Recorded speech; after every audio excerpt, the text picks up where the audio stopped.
Laura and James had been married for 5 years when they decided to have a baby.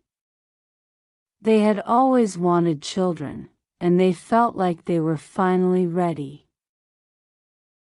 Laura had just turned 30, and James was 35. They had a nice house, good jobs, and they were both in good health. They didn't see any reason to wait any longer. Laura got pregnant quickly, and they were both overjoyed. They started planning for their new addition, picking out names and nursery decorations. They went to all of the doctor's appointments together, and James was there with her when she gave birth to their daughter, Ruby.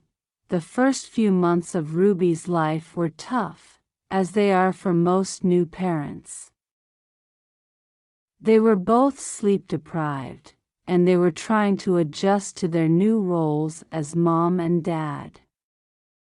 But they loved Ruby more than anything, and they were both committed to being the best parents they could be. But as the months went by, things started to change. James was working long hours at the office, and he seemed more distant than usual. Laura tried to talk to him about it, but he just brushed her off, saying that he was tired and stressed. She tried to be understanding, but she couldn't shake the feeling that something was wrong. One day, while James was at work, Laura decided to go through his phone. She had never done anything like that before, but she felt like she needed to know what was going on. What she found was shocking. There were text messages from a woman named Catherine, and they were clearly having an affair. Laura was devastated. She felt like her whole world was falling apart. She confronted James when he got home, and he didn't deny it. He said that he was sorry, but he couldn't help himself. He had been feeling neglected, and Catherine had given him the attention he craved. Laura didn't know what to do. She loved James, but she couldn't just forgive him for cheating on her. She decided to stay with him for the sake of their daughter, but things were never the same between them.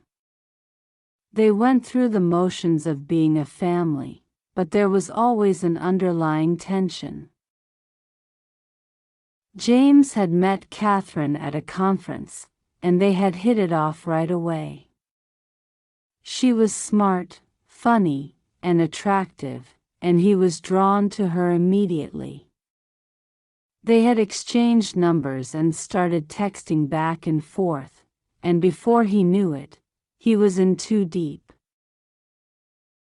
He tried to justify it to himself, saying that it was just a fling, and that it didn't mean anything, but the truth was, he was starting to fall for her. She was everything that he felt like he was missing in his marriage. She was attentive, affectionate, and passionate. She made him feel alive again. They started meeting up whenever they could, usually in hotels or at Catherine's apartment. They would talk and laugh and cuddle. It was like they were in their own little bubble, where nothing else mattered. James knew that he was being selfish. He knew that he was hurting Laura, and he felt guilty about it, but he couldn't stop himself. He was addicted to the thrill of the affair, and he didn't want it to end. Laura tried to move on from James's infidelity, but it was always there, lurking in the back of her mind. She couldn't trust him anymore, and she was constantly worried that he would cheat on her. One day, Laura decided that she couldn't take it anymore. She needed to confront Catherine, to tell her how much damage she had caused to their family. She found Catherine's contact information and called her, arranging a meeting in a public place. When they met, Catherine seemed surprised to see Laura. She was polite, but there was a hint of defensiveness in her voice. Laura wasted no time in getting to the point. "Catherine, I know about the affair," she said, her voice shaking with anger and hurt. "I know what you and my husband have been doing behind my back." Catherine looked uncomfortable, but she didn't deny it. "I'm sorry, Laura," she said. "I didn't know he was married." "He never told me," Laura scoffed. "That's not true, Catherine. You knew he was married." "He wore a wedding ring, for God's sake." Catherine looked down at her lap, and Laura could see the guilt in her eyes. "I'm sorry," she repeated. "I didn't mean for this to happen. I never wanted to hurt anyone." Laura took a deep breath, trying to keep her emotions in check. "I just want you to know that what you did was unforgivable. You've caused so much pain and damage to our family. I hope you can live with yourself, knowing that you've destroyed something that was so important to us." With that, Laura stood up and walked away, leaving Catherine sitting alone at the table. After the confrontation with Catherine, things between Laura and James got even worse. They were barely speaking to each other, and when they did, it was only to argue. James seemed remorseful, but it was too little, too late. Laura couldn't forget what he had done, and she couldn't trust him again. She started to withdraw from him, emotionally and physically. James, on the other hand, seemed to be trying harder than ever to make things right. He went to counseling, he bought her flowers, he did everything he could think of to show her that he was sorry. But it was like he was pushing against a brick wall. Laura was closed off to him, and she didn't seem to want to give him another chance. One night, after they had put Ruby to bed, James sat down next to Laura on the couch. He took her hand, and she didn't pull away, but she didn't look at him either. "I know I screwed up, Laura," he said, his voice low. "I know I hurt you, and I can never take that back. But I love you, and I want to make things right between us. Please, give me another chance." Laura finally looked at him, and he could see the tears in her eyes. "I don't know, James," she said. "I just don't know if I can ever trust you again. I don't know if I can ever forgive you for what you did." James took a deep breath. He knew that he had a long way to go, and he wasn't sure if he could ever make things right between them. But he was willing to try, for the sake of his family. Months went by, and things between Laura and James were still tense. They were going through the motions of being a family, but there was no real connection between them. One day, James came home from work to find Laura packing a suitcase. "What's going on?"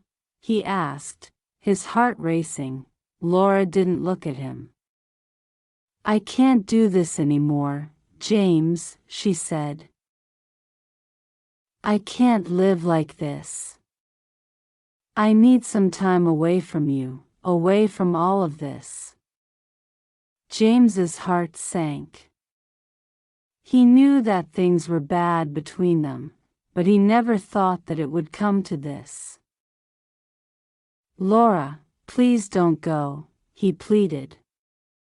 "We can work this out.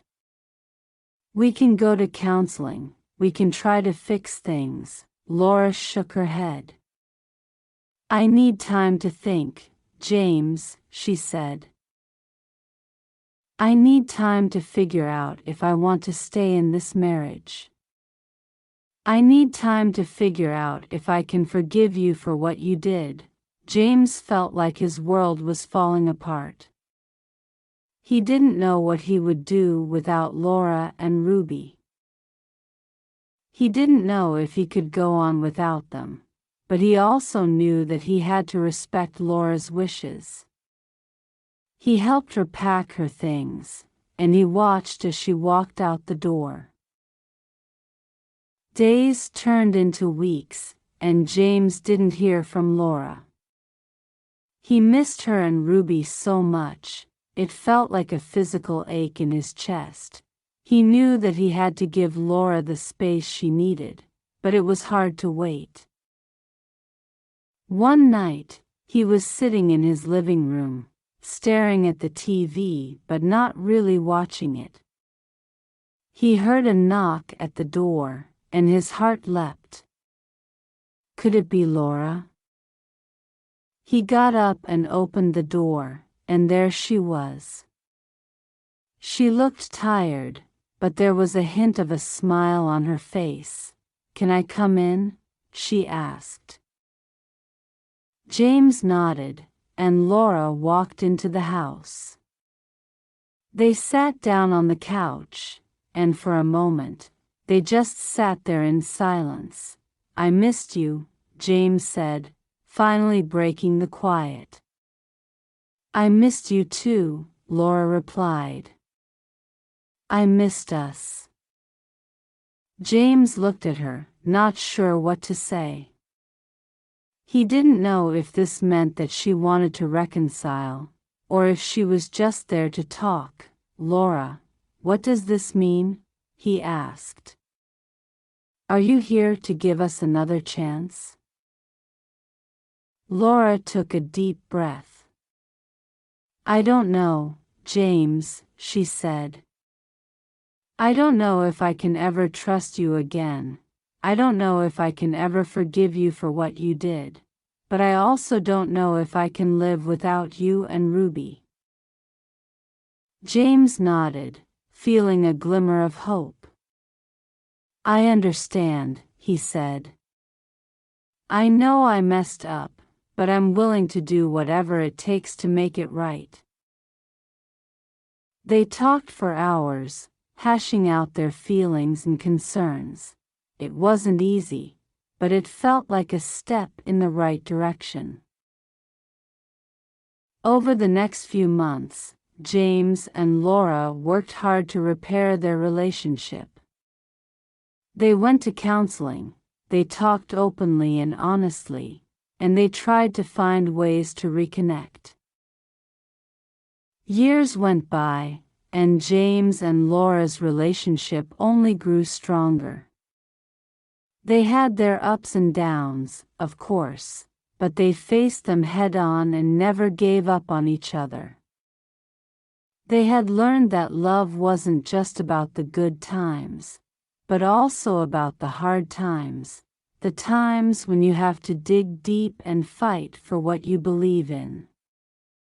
In the end, they were grateful for their second chance, and they never took it for granted. They knew that they had been given a gift, and they were determined to make the most of it, to love each other fiercely, and to be the best parents that they could be.